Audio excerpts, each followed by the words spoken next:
Assalamualaikum warahmatullahi wabarakatuh. Perkenalkan, kami dari kelompok 6.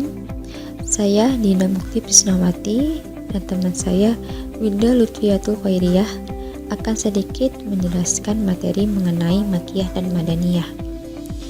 Langsung saja kita ke pembahasannya. Yang pertama adalah pengertian surat Makkiyah. Surat Makkiyah adalah ayat-ayat yang diturunkan di Makkah selama 12 tahun, 5 bulan, 13 hari.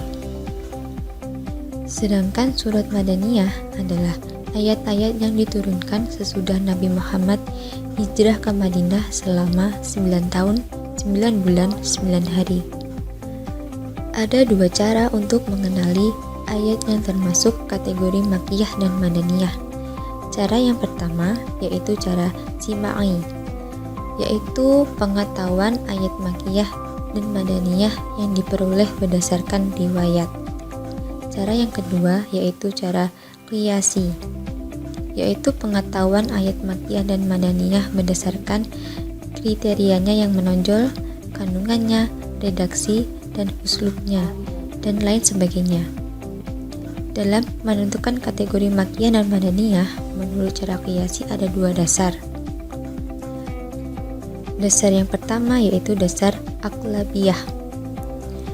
Mayoritas ayat-ayatnya adalah Makkiyah, maka surat tersebut disebut Makkiyah. Dasar yang kedua yaitu dasar Tabi'iyah. Ayat yang turun di Makkah, maka surat tersebut disebut Makkiyah. Macam-macam Makkiyah dan Madaniyah.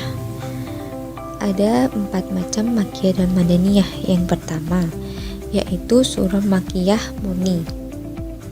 Yang termasuk kategori surah Makkiyah murni adalah surah yang berisi ayat-ayat yang seluruhnya berstatus Makkiyah secara ijma' dan tidak ada perbedaan tentang status tersebut. Yang kedua, surah Madaniyah murni. Yang termasuk kategori surah Madaniyah murni adalah surah yang berisi ayat-ayat yang seluruhnya berstatus Madaniyah secara ijma' dan tidak ada perbedaan tentang status tersebut. Yang ketiga adalah surah Makkiyah yang berisi ayat Madaniyah. Yang termasuk kategori surat Makkiyah yang berisi ayat Madaniyah adalah surat yang memuat ayat-ayat yang kebanyakan berstatus Makkiyah. Akan tetapi, di dalamnya juga memuat ayat-ayat Madaniyah atau ada perbedaan tentang status tersebut. Yang keempat adalah surah Madaniyah yang berisi ayat-ayat Makkiyah. Yang termasuk kategori surah Madaniyah yang berisi ayat Makkiyah adalah surah yang memuat ayat-ayat yang kebanyakan berstatus Madaniyah. Akan tetapi, di dalamnya juga memuat ayat-ayat Makkiyah atau ada perbedaan tentang status tersebut. Pengelompokan surah Al-Quran berdasarkan teori Makkiyah dan Madaniyah. 1. Tahap penelusuran melalui data tulisan ayat-ayat Al-Quran yang mendapat legalitas dari Rasulullah SAW.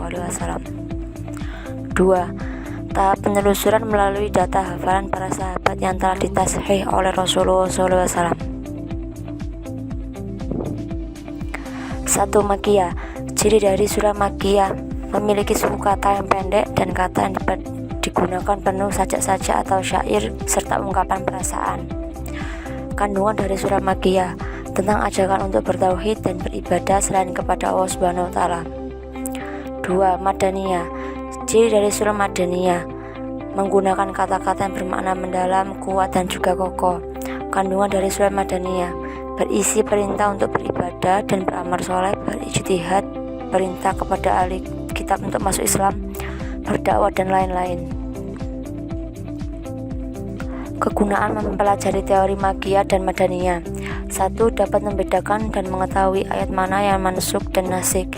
2. Dapat mengetahui sejarah hukum Islam dan perkembangannya yang bijaksana secara umum.